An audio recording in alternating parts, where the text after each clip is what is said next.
Hello and welcome to another manga spotlight. This is Isekai Nihon, aka Another World in Japan, aka Another World in Japan, the third son of the assassin family reigns supreme in the transformed Japan by Nakamura Yuji.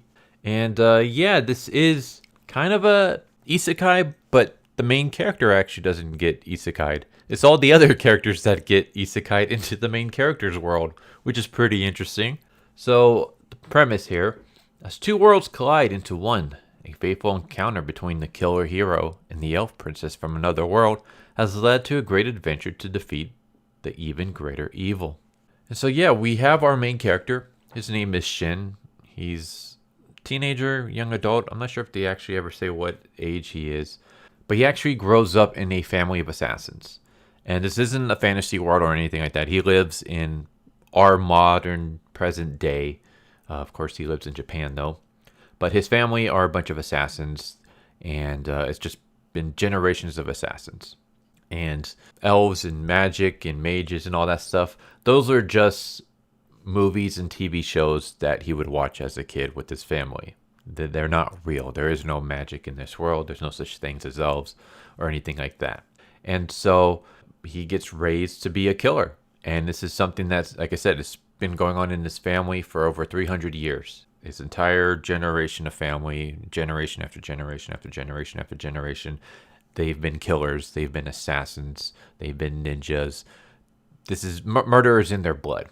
And so he gets raised up to be a lethal killer, but he doesn't want this kind of lifestyle.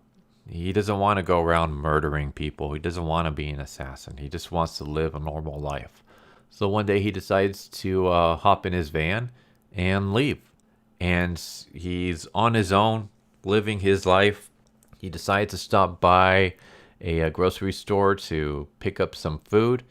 And he gathers his food. He goes to the counter to pay.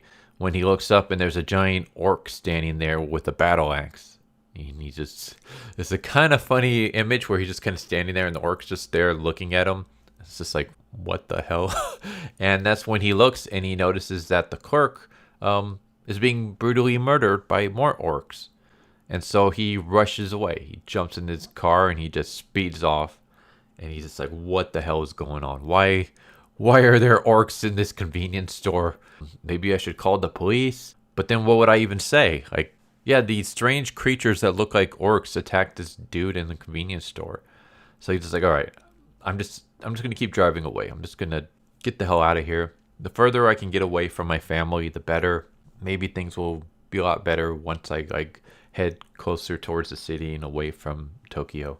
And while he's on his journey, he stops by to just kind of relax, take a bath, all that stuff. And he sees this emergency broadcast. And it's broadcasting from Tokyo, where a bunch of orcs have shown up and they're attacking random citizens. And of course, everyone watching is like freaking out because, what the hell is going on? Why are there orcs in this world all of a sudden? Why are they going around murdering everybody? And of course, he gets back to his car and he notices his phone. He's having a bunch of missed messages and phone calls from his family. They're asking where he's at because he's just recently disappeared from them. So they're still wondering, where are you? Come back. Things are going crazy. The old man's worried about you. And he decides to block the number because he doesn't want anything to deal with his family anymore. He doesn't want that lifestyle. Unfortunately, things are about to get even more crazy because there's this giant sphere hanging over Tokyo. And out of that sphere are a bunch of monsters. Not just orcs, but we got minotaurs with wings. We got skelly boys. We got giant werecats, dragons. Basically fantasy creatures are being isekai'd into our world.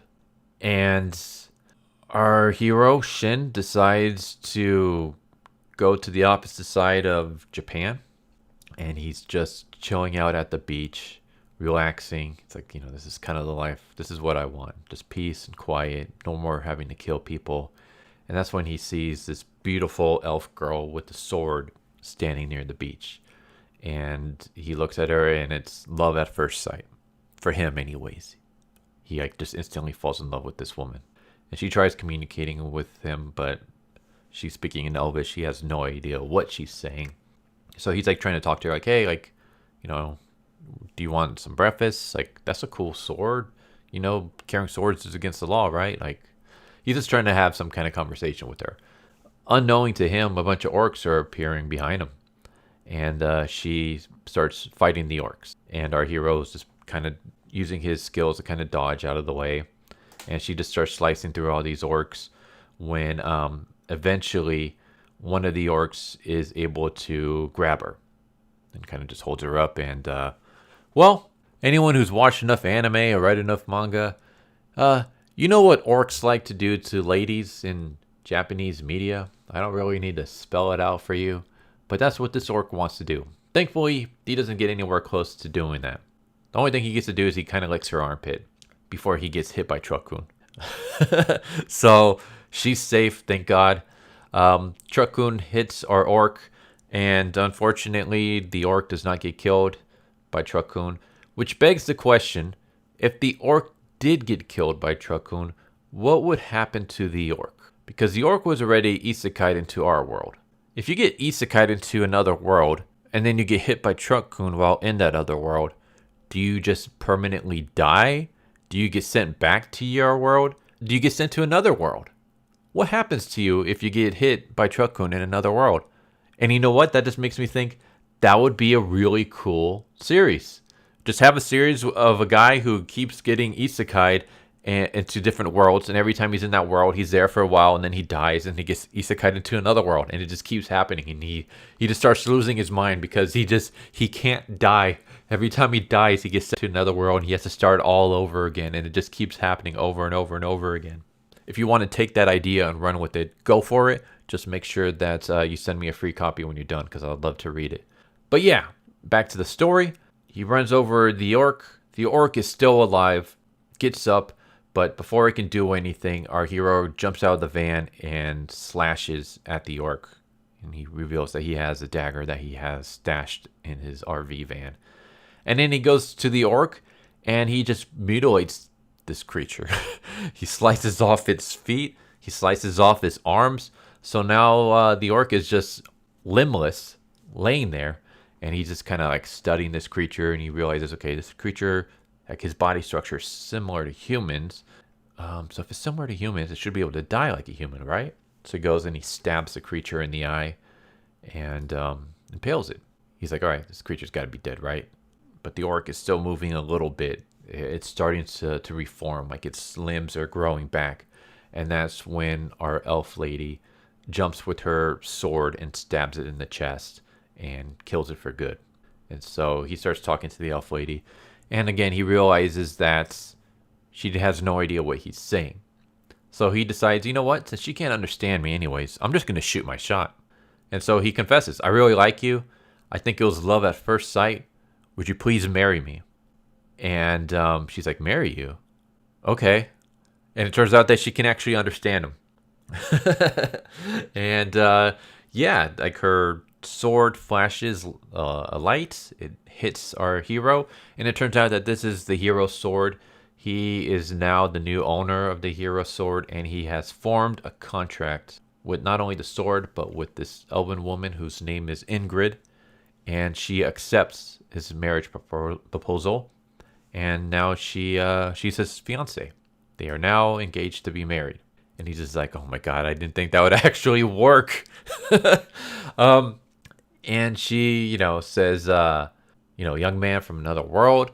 Let me also tell you that like our conversation can be traced back for a full year. And so the pop-up window shows up. Anyone who's read other isekai stories or have played video games, the like status windows, that pops up and has all their conversations that they've had so far, including the part where he says, I really like you, I really do. It was love at first sight. Please marry me.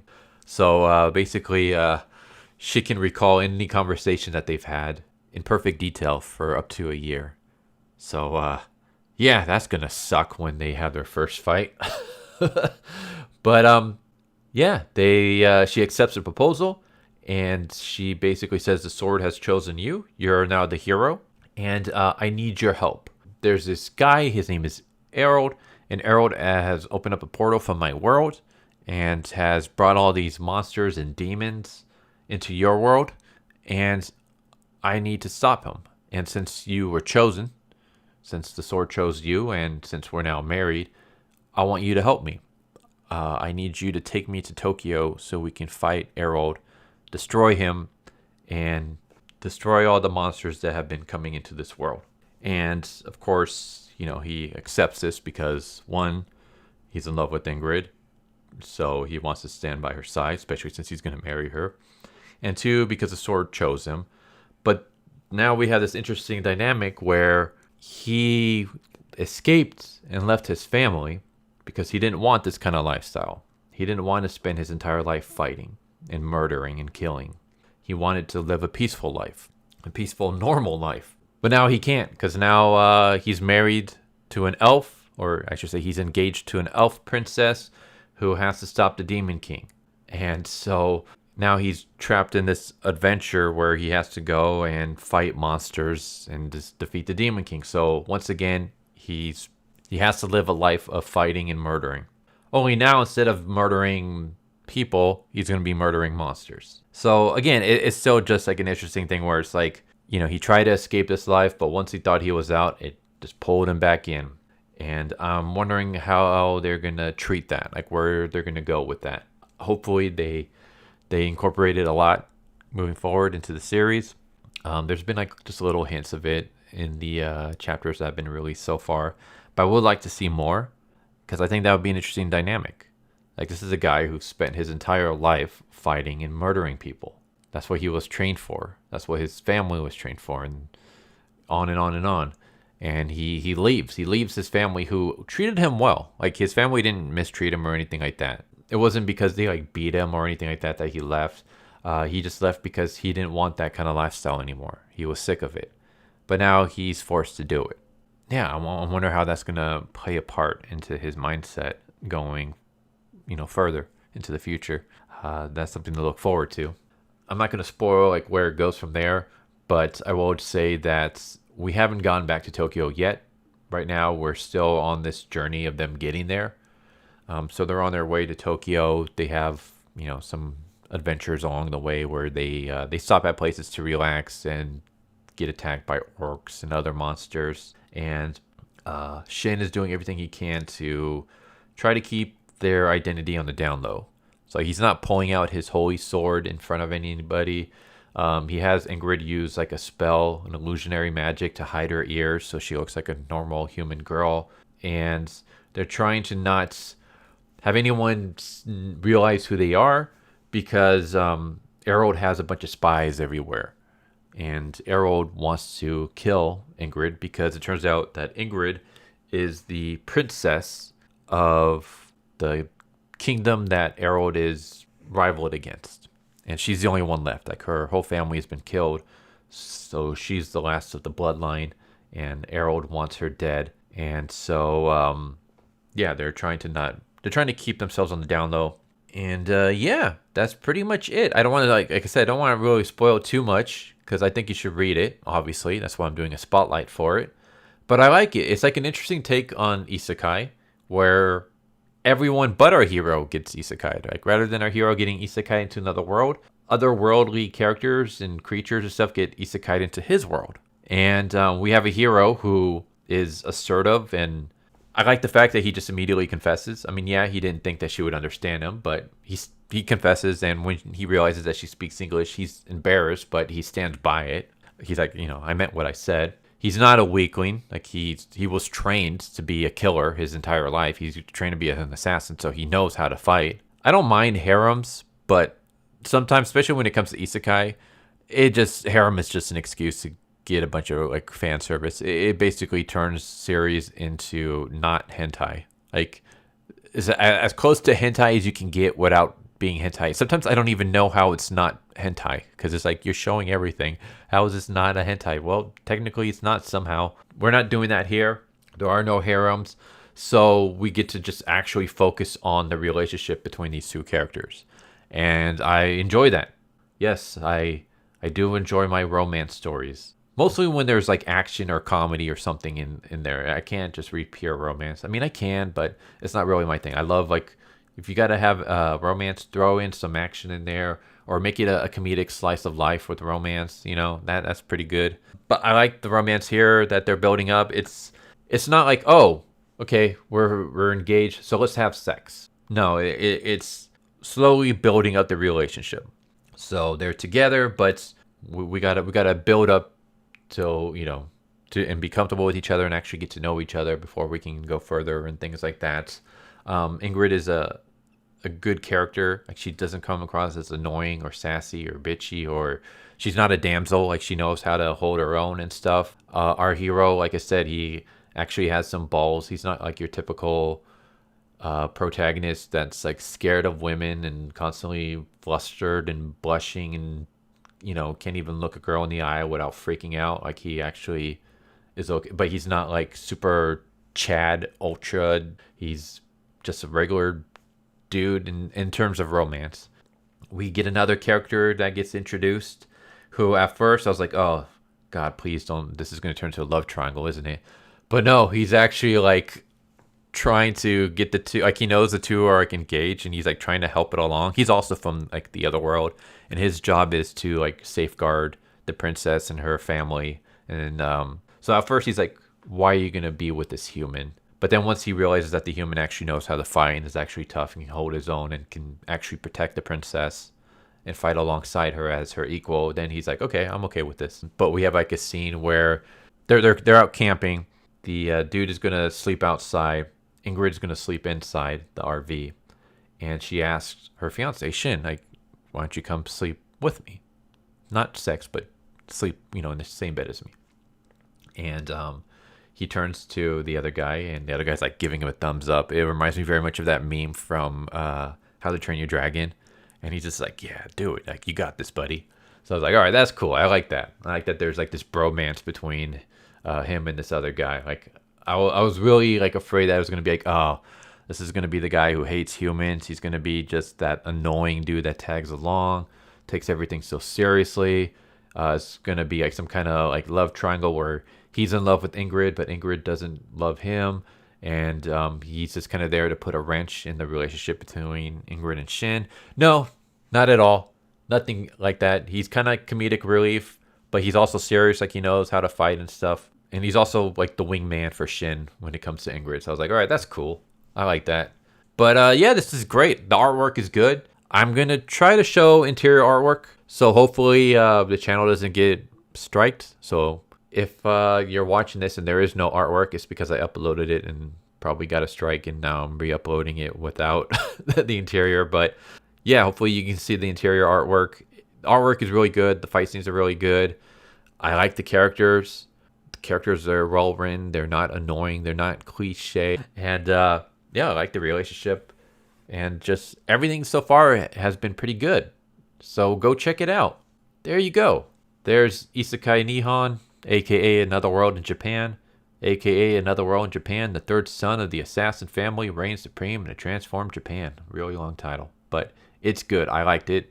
I think you should check it out. I'll leave a link to where you can read it in the description below. And hopefully you enjoy. Let me know what you think if you give it a chance. Anyways, hope you enjoyed. Hope to see you next time. Take care. Later.